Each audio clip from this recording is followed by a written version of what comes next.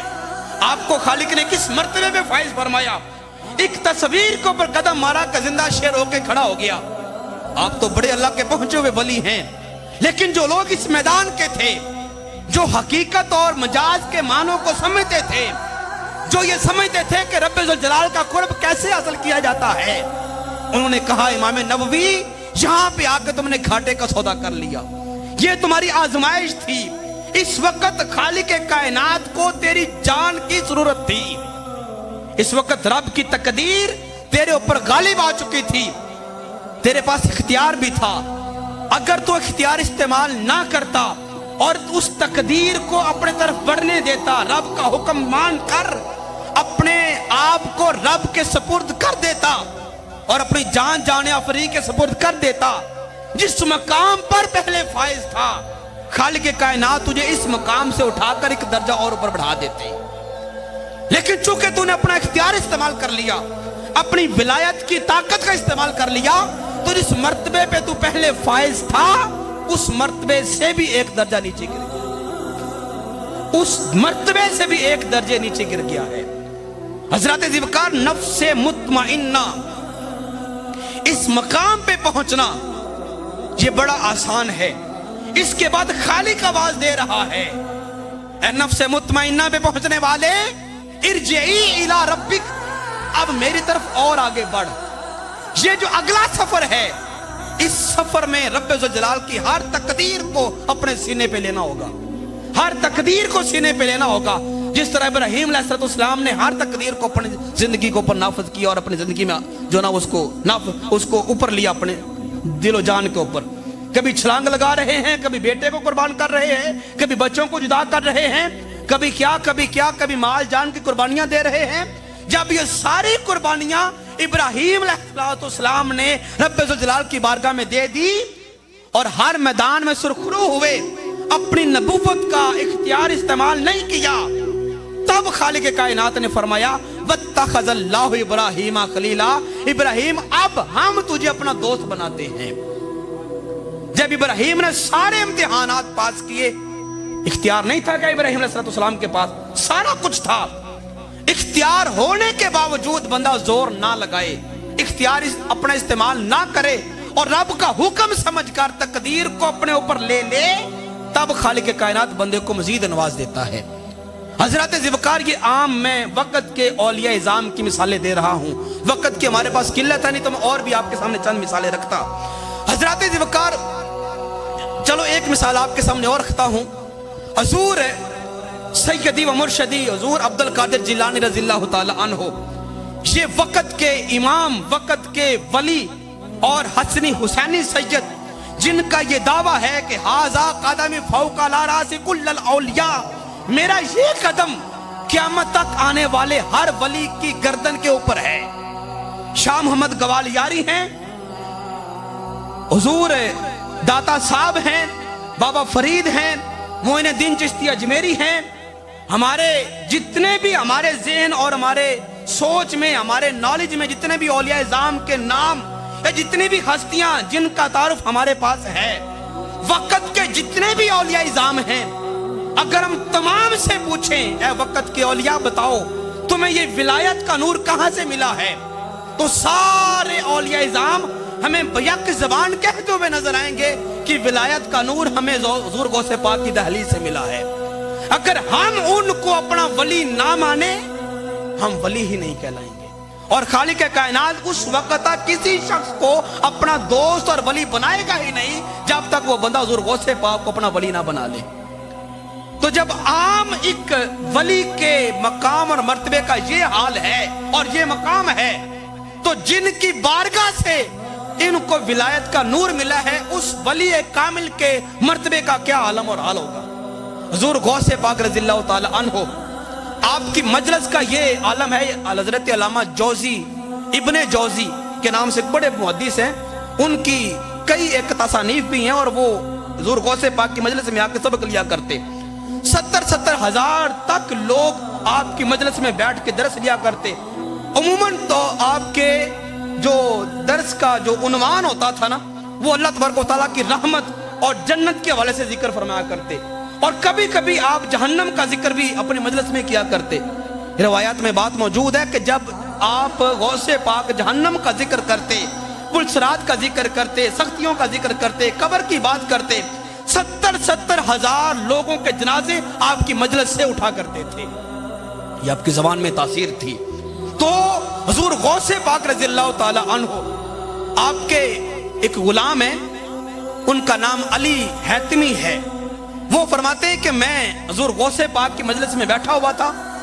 حضور غوث پاک کے اوپر ایک دفعہ اچانک وجہ سا طاری ہو گیا, واز کرتے کرتے اپنے آپ سے باہر ہو گئے.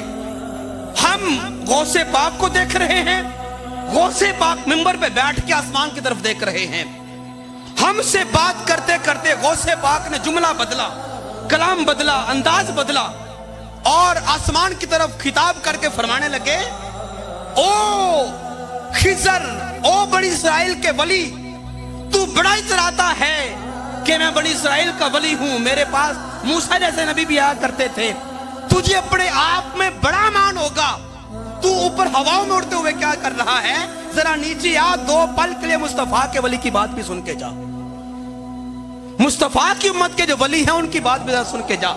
تو حضور غوث پاک رضی اللہ تعالی عنہ کی ولایت کا یہ عالم تھا کہ آپ مجلس میں بیٹھ کے حضرت خضر علیہ السلام سے بھی خطاب فرمایا کرتے تھے, یہ آپ کی مجلس کا عالم تھا. تو جتنے بھی اولیاء اعظام ہیں اس امت میں, ہم جس سے بھی پوچھیں کیا وقت کے ولی بتا تجھے یہ ولایت کا نور کہاں سے ملا, کسی کے پاس نفس مطمئنہ ہے, کسی کے پاس نفس راضیہ ہے, کوئی ابھی اس کے مابین ڈاواں ڈول ہے. جس سے بھی ہم پوچھیں گے تمام یہی بتائیں گے کہ مجھے ولایت کا نور حضور غوث پاک کے دہلیز سے ملا ہے. حضور غوث پاک رضی اللہ تعالی عنہ یہ امت میں اس وقت اور قیامت تک ولایت تقسیم کرنے والے ہیں. یہ بات یاد رکھیں, کوئی ولی تب تک ولی نہیں بنے گا جب تک ان کو اپنا ولی تسلیم نہ کر لے. قیامت تک ولایت تقسیم کرنے کی ذمہ داری اس وقت پوری روئے زمین میں حضور غوث اعظم رضی اللہ تعالی عنہ کی ہے. حضور غوث پاک رضی اللہ تعالی عنہ, آپ کی ولایت کی ایک جھلک میں نے آپ کے سامنے رکھی, ایک جھلک اور رکھتا ہوں.